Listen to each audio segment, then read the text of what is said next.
সকালে ঘুম থেকে উঠে দেখি আজকে সকালটা কেমন মেঘলা ছিল, চারিদিকে অনেক বেশি বাতাস বইতেছিল। আর এই বাতাস বওয়ার মেঘলা দিনে আমার কাছে মনে হয় কি জানো, আহ, বাতাসে কেমন মাটির গন্ধ ভেসে আসে, আর এই গন্ধটা আমার অনেক বেশি ভালো লাগে।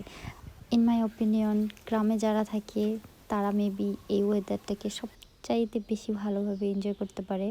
আমি আজকে তোমাদের সাথে শেয়ার করব আমার এই মেঘলা দিনটাকে আমি কিভাবে এনজয় করি। ঘুম থেকে উঠে আমার প্রথম কাজ হলো আমার বাসায় যে গাছপালা আছে ওইগুলোকে দেখা। ওইগুলোকে না দেখলে মনে হয় আমার সকালটা এখনও পরিপূর্ণ হয়নি। তো ওইগুলো দেখে আমি চলে গিয়েছিলাম আজকে অপরাজিতা ফুলের চা বানাতে।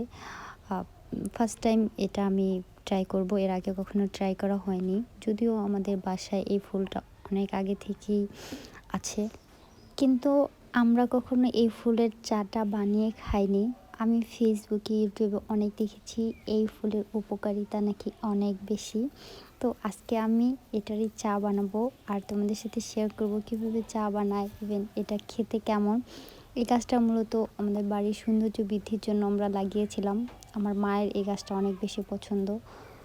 তো আমি এখান থেকে ফুলগুলো ছিঁড়ে নিয়েছিলাম, গাছে অনেক ফুল আছে, আমি সবগুলো নিয়ে নিই, অল্প একটা ছিঁড়ে আমি এগুলো দিয়ে এখন চা বানাবো। আর ফুলগুলো যখন ছিঁড়তেছিলাম দেখো আশেপাশের পরিবেশটা এত বেশি সুন্দর ছিল, কীরকম বাতাস হয়েছে, এদিকে মাধবীলতা গাছটা বাতাসে পুরো এদিক ওদিক হয়ে যাচ্ছে। তো আমি এসে পড়েছি চা বানাতে। প্রথমে পাতিলে পানি দিয়ে নিলাম, আর পানির সাথে আমি ওই অপরাজিত ফুলগুলো দিয়ে গরম করে নেব। দেখো খুব বেশিক্ষণ জাল দেওয়া লাগে না, অল্প একটু জাল দিলেই হয়ে যায়। এটার পাতা থেকে কালারটা চলে আসে, যতক্ষণ অবধি না কালারটা আসে ততক্ষণ পর্যন্ত একটু জাল দিতে হবে। এরপর আমি চাটা নিয়ে ফুলের কাছে এসে পড়েছি, সেই অপরাজিতা ফুলের কাছে। আশেপাশে এনভায়রনমেন্টটা এনজয় করছিলাম আর চাটা খাচ্ছিলাম। চাটা খেতে খারাপ না, একদম পানির মতোই, হালকা একটু স্মেল আসে, তবে স্মেলটা ভালো। এরপরে আমি চলে আসছি আমার বিছানাটা গুছাতে। ঘুম থেকে উঠে বিছানা এলোমেলো দেখলে আমার মাথা ব্যথা করে, কেন যেন বলতে পারি না।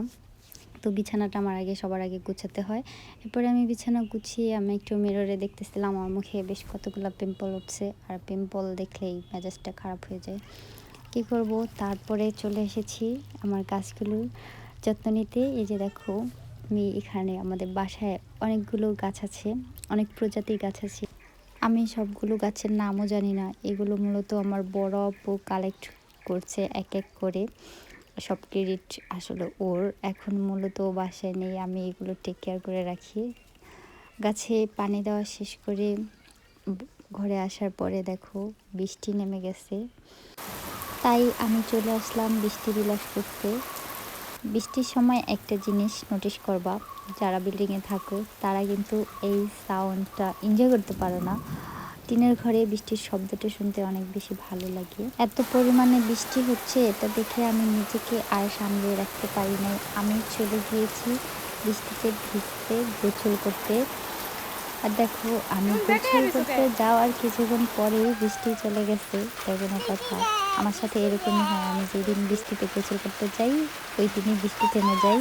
কি আর করার, আমি হালকা হালকা বৃষ্টির মধ্যেই পরিবেশটা এনজয় করতেছিলাম। বিকেলে এখন আমরা এই বড়ি গাছটা লাগাবো। শাকিল মূলত এরকম ওয়েদার খারাপ, বৃষ্টি আবহাওয়া, এই জন্য ও এই বড়ি গাছটা কিনে আনছে, কারণ রোদ্রের সময় গাছগুলো লাগালে বাঁচার সম্ভাবনা খুবই কম থাকে। এর জন্য আগে মাটিটা রেডি করে রেখেছিলাম, হালকা কিছু ডিমের খোসা দিয়েছিলাম। ডিমের খোসা গাছের জন্য অনেক বেশি উপকারী। এরপর আমরা বিকেলে গাছটা লাগিয়ে দিলাম। তোমরাও দোয়া করো গাছটা যেন বাঁচে, বড়ই হয়, আর তোমাদের সবাইকে দিয়ে খেতে পারি। হ্যাঁ, আজকে আমার ব্লগ এখানেই শেষ। তোমরা ভালো থাকবা, আমার জন্য দোয়া করবা, আমাদের সবার জন্য দোয়া করবা। বাই।